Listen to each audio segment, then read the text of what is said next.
My fiancé staged our engagement to trap me in a fake marriage, so I cancelled it all, and what I exposed in court left her elite circle in shambles. Subscribe so you don't miss what's next. I met Katie Whitmore during a crowded Saturday shift at my sports bar. She left too loudly, tipped generously, and acted like royalty among her polished friends. She returned often, charming staff and chatting me up. Within 3 months, she moved in. I mistook her boldness for love. Her realtor status gave her an edge money. Style influence meanwhile, I ran pictures and fixed TV remotes. She said I grounded her. I believed her. Katie's friends always smirked when I walked in, like I was a mascot they didn't want. Rachel once asked if I'd ever wear real shoes to a fundraiser. I laughed it off. Katie said they were just jealous of how real we were. I clung to that. Meanwhile, Ashley complimented me behind closed doors but never spoke up when they mocked me. I ignored it, thinking love could withstand condescension. That silence should have screamed. Katie started leaving early for work meetings in heels she never wore before. Once, she returned with scratches on her wrist. When I asked, she laughed and said her cat hated perfume. Sarah, a regular, warned me Katie was seen at brunch with a man her ex. The scratch matched his ring in a tagged photo. I showed Katie. She cried, said I was insecure. I apologized. That night, she brought into our bar Jessica, one of Katie's lawyer friends, began showing up uninvited. She grilled me about my bar finances. Hinted at protecting Katie's assets. It felt off. Then my phone vanished. Days later, a video surfaced, edited footage of me yelling at a staffer, twisted to look abusive. Katie said someone was targeting us and begged for trust. Ashley pulled me aside, said, "They're setting you up." I laughed nervously, hoping she was paranoid. She wasn't. Hannah, Katie's finance friend, brought over wedding contracts one night. I hadn't proposed. The documents give Katie control over shared assets. She laughed when I hesitated, said prenups were sexy now. That night, my credit card was declined. The account had been frozen after 3 failed PIN attempts, ones I never made. Katie claimed fraud, but the bank showed it was her login. She cried, said she was testing trust. I agreed to counseling. She smiled. Maria, the quietest of Katie's friends, offered me skincare samples during a group dinner. Days later, my skin broke out badly, hospital badly. The dermatologist said it was a rare reaction to a strong chemical. Maria's label was handwritten. I confronted Katie. She said Maria had good intentions. When I asked for the bottle, it was gone. Jenny, our hair stilts, muttered, "Don't trust what you can't trace." I started sleeping with my door locked. Katie staged a dinner to celebrate our next chapter. Her friends gathered in suits and designer dresses. I felt ambushed. Jessica raised a toast about finally closing the deal. When I asked what that meant, Katie pulled out a ring, then slipped it on herself. Cameras flashed. I stood frozen. Rachel whispered, "Now we own you." I laughed, awkward and confused. That night, Katie tagged us as engaged. My inbox exploded with congratulations. I hadn't proposed. I confronted Katie the next morning. She laughed, said, "It's what people expect." I told her it wasn't real. She shrugged. Reply, "Perception is reality." I reached for her phone. It was already recording. Her screen showed a memo: emotional volatility, verbal threats. I backed off. She smirked, handed me coffee, said, "Smile for your future." That night, I found a legal pad labeled exit plan. Step 1, get him legally tied. Step 2, trigger incident. Ashley found me alone at the bar. "You need to run," she whispered. She'd overheard Katie planning a dramatic public incident, something that would end with cops, bruises, and headlines. I asked why she was helping. She said, "Because you were kind to me when they weren't." She handed me a flash drive. Said it held text and audio. As she left, she looked scared. That night, I copied everything twice and hid them separately. I tried leaving. My packed bag vanished. Rachel showed up, claiming Katie was worried sick. Then Jessica blocked the exit, phone in hand. "Just talk," she said. I refused. They called me unstable. Maria offered a drink, cloudy bitter. I knocked it over. Jessica shoved me, said I'd regret embarrassing them. I bolted to the back door, only to find it double-toed. I grabbed a chair, smashed the window, and ran. Behind me, someone screamed my name. I drove straight to Sarah's house, our regular who'd warned me early on. She let me crash there. I gave her the flash drive. She called her sister, a paralegal. We spent hours organizing texts, timestamps, videos. Sarah's couch became headquarters. The flash drive had clips of group chats, plan an emotional breakdown, plan the assault, Katie's voice laughing in the background. My skin crawled. This wasn't drama, it was strategy. I wasn't paranoid, I was prey. We met Jenny at her salon after ours. She'd overheard Rachel bragging about cleaning up loose ends. Jenny played us a voicemail Katie left by mistake, threatening to sue if she talked. She gave us a burner phone with screenshots. I filed a police report the next morning. The officer listened, nodded, then said, "You'll need more?" I left with a folder labeled preliminary evidence. It felt like a war chest. This wasn't just survival, it was exposure. Katie hosted a healing retreat at our old place, except it wasn't healing. Videos surfaced of her sobbing, accusing me of emotional abuse, surrounded by sympathetic followers. The kicker, they were all mixed up. Ashley sent me the raw footage takes where Katie rehearsed crying. We handed it to a media contact. Within hours, a side-by-side went viral, Oscar-worthy scam. Katie's influencer mask cracked, sponsors dropped her. The tide turned, but we needed the knockout proof. Sarah's sister connected us to an ex-cybersecurity agent. He recovered deleted group chats, Rachel leading a planning session, knife choreography, emergency bruising makeup. Split legal strategy. The language was clinical cold. Jessica mentioned a spare burner for faking text threads. One clip had Katie saying, "He'll snap. He always does when challenged." I didn't. Instead, I recorded my calm. We sent the files to the DA that night.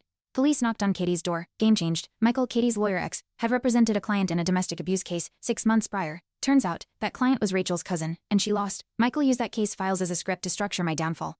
We found copy-paste phrases, identical photo angles. The DA's office confirmed legal malpractice. Michael was disbarred that week. Rachel deleted her socials. Katie stayed silent, locked inside her condo. But silence wasn't innocence, it was fear. Jessica, defiant until the end, sent cease and desist letters to everyone involved: Sarah, Jenny, even Ashley. Instead of fear, they laughed. Jenny filmed her tearing it apart, posted it with the caption, "Cease this." The video went viral. Public sentiment flipped. People called them the legal mean girls.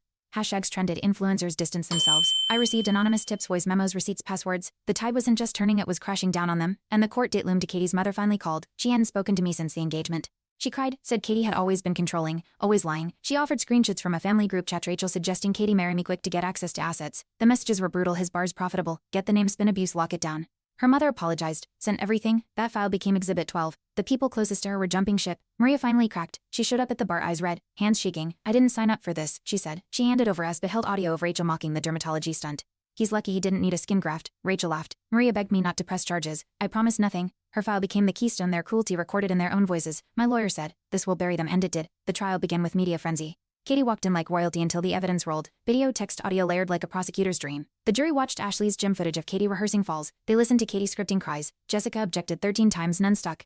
By day 3, Rachel refused to return to court. By day 5, the DA rested. My name was finally clear. But I wasn't done. I wanted every single one of them exposed. Jessica was sentenced, first disbarred, fined, and placed under house arrest for obstruction and conspiracy. She left the courtroom red-faced, muttering about appeals. Hannah's assets were frozen pending further fraud investigation. Rachel vanished. Rumors said she fled to Europe. As she walked with me to the courthouse exit, you survived them, she whispered. I nodded. Clutching the flash drive that started it all, what began as heartbreak became a case study in calculated justice, and it wasn't over. Katie's verdict came last. The judge called her behavior manipulative, premeditated, and corrosive to public trust. Her sentencing 2 years in prison. 5 years probation, permanent loss of real estate license. Her final glance was blank, no tears, no rage, just defeat. Outside, protesters held signs, justice for the falsely accused. Sarah hugged me tight, Jenny cried. I stood still, breathing it in. My life was mine again. But healing would take more than verdicts. An exposed dropped the next week. A journalist followed the paper trail, financial kickbacks, fake testimonials, gag orders, all tied to Katie's elite circle. The piece titled Luxury Lies went viral. Networks called. Book offers came. I declined. I don't want fame. I wanted quiet. At the bar, a new bartender asked if I trusted people again. I said, one at a time. He nodded. We clinked glasses that night. I slept without checking the locks. Ashley moved away, new job. New city. Before she left, she dropped a sealed envelope on the bar. Open it when you're ready, she said. Inside was a handwritten note. You were never the fool. They were just that cruel. It also contained a check restitution from a civil suit. I used it to give my staff raises. Loyalty mattered. That bar, once a crime scene in waiting, now felt sacred. A place reclaimed. A symbol rebuilt. Maria entered therapy and wrote a letter of apology, handwritten 3 pages. She admitted guilt, cowardice, regret. She enclosed the skincare vial she saved. Untouched as evidence, I turned it into police. Charges remained, but her letter felt real. She called herself a shadow who followed monsters. I didn't forgive her, but I acknowledged the step. The DA added her cooperation to Katie's file. It mattered. Even shadows sometimes want out. Even guilt can speak truth. Months later, I got a letter from Katie, typed cold, no apology, just legal disclaimers and demands to return a necklace she claimed was hers. I sent back a note, your crimes cost more than jewelry. I mailed the necklace in a padded envelope. No return address. Closure wasn't clean, but it was mine. I blocked her email. Her name became a ghost. I didn't speak. Some battles end with silence, others with a sealed box. Rachel resurfaced only briefly. A podcast featured her under a fake name, denying everything. Listeners quickly identified her voice, matched clips, and exposed the lies. The backlash was swift. Sponsors pulled ads. The episode was scrubbed, but the damage remained. Truth had timestamps, videos, receipts, lies had panic and deletion. I didn't need to respond. The internet did that for me. Rachel vanished again, and this time, even her own circle didn't bother to defend her. Jenny expanded her salon, added a sign, truth always wins. She offered discounts to whistleblowers. Her quiet rebellion became a local hit.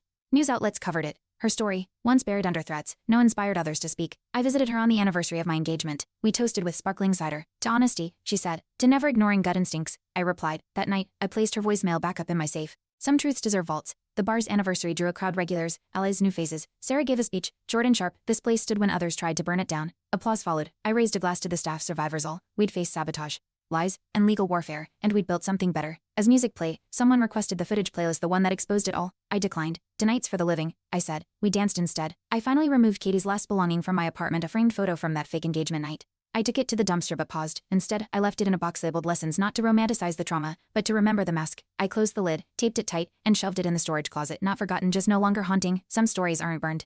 They're boxed, labeled, and never reopened. That was enough. I walk slower now, not out of fear but awareness. My bar feels like mine again. Every tap pour, every regular's joke, it grounds me. I kept the legal pad labeled exit plan, not as a trophy but as a warning. I once ignored instinct, now I don't. Trust is earned in layers. Pain taught me that, and I'm finally okay with knowing it won't be instant. Jenny framed a quote behind her register, gaslight fades under truth. I read it every time I stop by. Sarah's loyalty never wavered. She now mentors whistleblowers online.